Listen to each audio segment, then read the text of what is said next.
Kisah itu dialami oleh pemuda Arab. Ia adalah seorang pelajar. Selain pelajar, ia juga seorang juru dakwah Islam. Ketika berada di Amerika Serikat, ia berkenalan dengan salah seorang Nasrani. Singkat cerita, dari perkenalan itu, hubungan mereka semakin akrab, dengan harapan semoga Allah Subhanahu wa Ta'ala memberinya hidayah masuk Islam.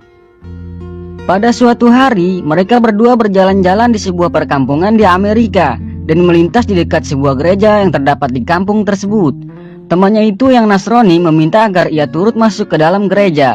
Awalnya ia keberatan, namun karena ia terus mendesak, akhirnya pemuda itu pun memenuhi permintaannya lalu ikut masuk ke dalam gereja dan duduk di salah satu bangku dengan hening. Ketika pendeta masuk, mereka serentak berdiri untuk memberikan penghormatan, lantas kembali duduk. Di saat itu, si pendeta agak terbelalak ketika melihat kepada para hadirin dan berkata, "Di tengah kita ada seorang muslim, aku harap ia keluar dari sini." Pemuda Arab itu tidak bereaksi dari tempatnya. Pendeta tersebut mengucapkan perkataan itu berkali-kali, namun ia tetap tidak bereaksi dari tempatnya. Hingga akhirnya pendeta itu berkata, "Aku minta ia keluar dari sini dan aku menjamin atas keselamatannya." Barulah pemuda ini beranjak keluar. Di ambang pintu, ia bertanya kepada sang pendeta, "Bagaimana Anda tahu bahwa saya adalah seorang muslim?" Pendeta itu menjawab, "Dari tanda yang terdapat di wajahmu." Kemudian ia beranjak hendak keluar. Namun sang pendeta ingin memanfaatkan keberadaan pemuda ini, yaitu dengan mengajukan beberapa pertanyaan. Tujuannya untuk memojokkan pemuda tersebut dan sekaligus mengokohkan markasnya. Pemuda muslim itu pun menerima tantangan debat tersebut. Sang pendeta berkata, "Aku akan mengajukan kepada Anda 22 pertanyaan dan Anda harus menjawabnya dengan tepat." Lalu pemuda itu tersenyum dan berkata, "Silahkan." Kemudian sang pendeta pun mulai melontarkan 22 pertanyaan itu.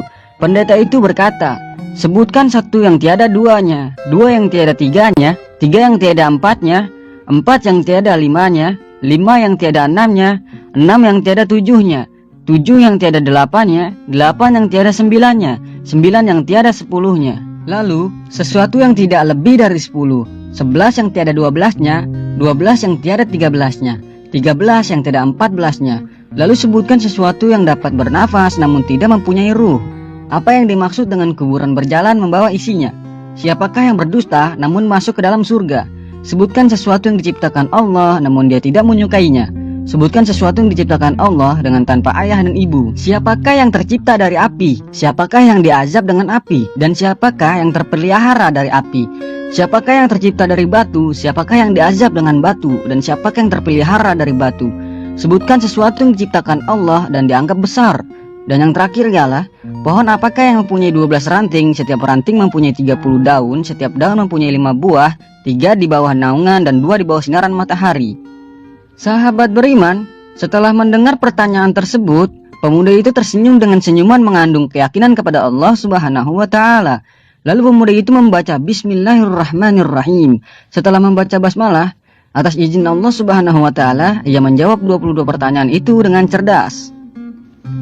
Ia berkata, "Satu yang tiada duanya ialah Allah Subhanahu wa Ta'ala. Terdapat dalam Al-Quran surat Al-Ikhlas. Dua yang tiada tiganya ialah malam dan siang. Allah Subhanahu wa Ta'ala berfirman dalam surat Al-Isra ayat ke-12 di awal ayatnya yang berbunyi, dan kami jadikan malam dan siang sebagai 2 tanda kebesaran kami. 3 yang tiada empatnya adalah kehilapan yang dilakukan oleh Nabi Musa alaihissalam ketika Nabi Khidir alaihissalam menenggelamkan sampan, membunuh seorang anak kecil, dan ketika menegakkan kembali dinding yang hampir roboh. 4 yang tiada limanya adalah Taurat, Injil, Zabur, dan Al-Quran. 5 yang tiada enamnya ialah sholat 5 waktu. 6 yang tiada tujuhnya ialah jumlah hari ketika Allah Subhanahu wa Ta'ala menciptakan makhluk. 7 yang tiada delapannya ialah 7 lapis langit. Allah Subhanahu wa Ta'ala berfirman dalam Al-Quran surat Al-Mulk ayat ketiga, yang artinya, yang menciptakan 7 langit berlapis-lapis, tidak akan kamu lihat sesuatu yang tidak seimbang pada ciptaan Tuhan yang Maha Pengasih. Maka lihatlah sekali lagi, adakah kamu lihat sesuatu yang cacat?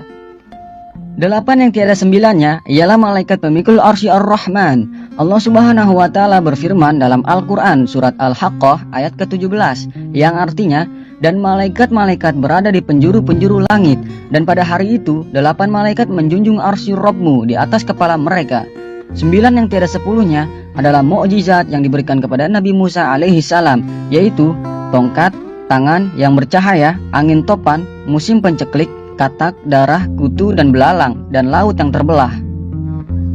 Sesuatu yang lebih dari 10 ialah kebaikan. Allah Subhanahu wa taala berfirman dalam Al-Qur'an surat Al-An'am ayat ke-160 di awal ayat yang artinya, barang siapa yang berbuat kebaikan maka untuknya 10 kali lipat. 11 yang tiada 12-nya ialah jumlah saudara-saudara Nabi Yusuf alaihi salam. 12 yang tiada 13-nya ialah mukjizat Nabi Musa alaihi salam yang terdapat dalam firman Allah Subhanahu wa taala. Dan ingatlah ketika Musa memohon air untuk kaumnya, lalu kami berfirman, pukullah batu itu dengan tongkatmu, lalu memancarlah daripadanya 12 mata air. Surat Al-Baqarah ayat ke-60. 13 yang tiada 14-nya ialah jumlah saudara Yusuf ditambah dengan ayah dan ibunya. Adapun sesuatu yang bernafas namun tidak mempunyai ruh adalah waktu subuh. Allah Subhanahu wa taala berfirman, dan demi waktu subuh apabila fajarnya telah menyingsing. Surat At-Takwir ayat ke-18. Kuburan yang membawa isinya adalah ikan yang menelan Nabi Yunus alaihi salam. Mereka yang berdusta namun masuk ke dalam surga adalah saudara-saudara Yusuf, yakni ketika mereka berkata kepada ayahnya, wahai ayah kami, sesungguhnya kami pergi berlomba-lomba dan kami tinggalkan Yusuf di dekat barang-barang kami, lalu dia dimakan serigala.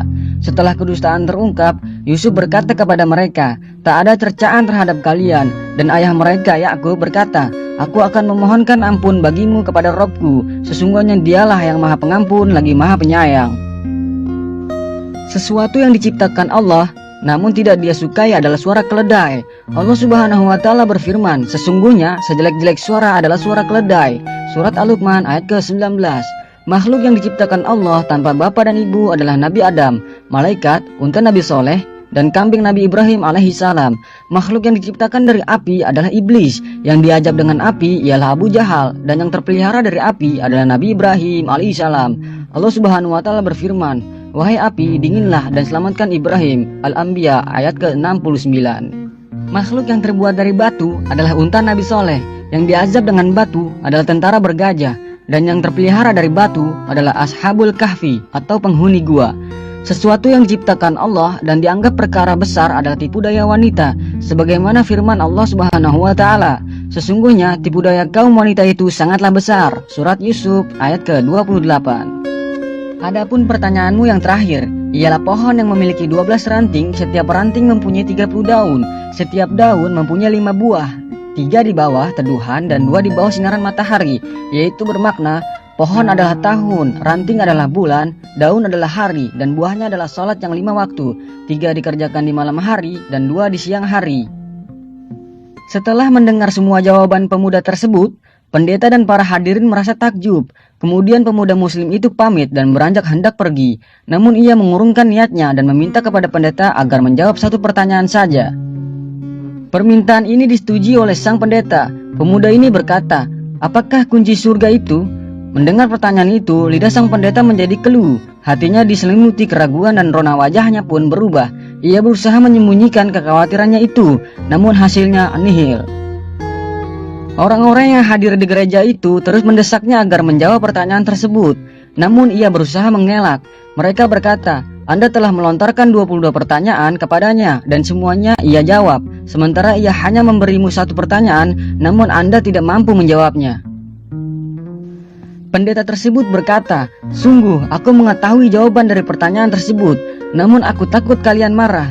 Mereka menjawab, kami akan jamin keselamatan Anda. Lalu sang pendeta pun berkata, jawabannya ialah, Asyhadu an la ilaha illallah wa asyhadu anna Muhammadar Rasulullah. Setelah mendengar jawaban pendeta itu, sang pendeta itu sendiri dan orang-orang yang hadir di gereja itu memeluk agama Islam. Sahabat beriman yang insya Allah dirahmati Allah Subhanahu wa ta'ala, sungguh Allah telah menganugerahkan kebaikan dan menjaga mereka dengan Islam melalui tangan seorang pemuda muslim yang bertakwa itu. Sang pendeta itu telah mengetahui apa kunci surga itu, namun hatinya masih tertutup dan menolak kebenaran yang diyakini itu. Semoga dari kisah yang sangat dahsyat ini dapat memberikan hidayah dan hikmah kepada kita semua, dan semoga kita tetap dijaga oleh Allah Subhanahu wa ta'ala dalam keadaan Islam dan beriman mengucap kalimat syahadat di akhir hayat kita kelak. Amin ya Allah ya Rabbal Alamin.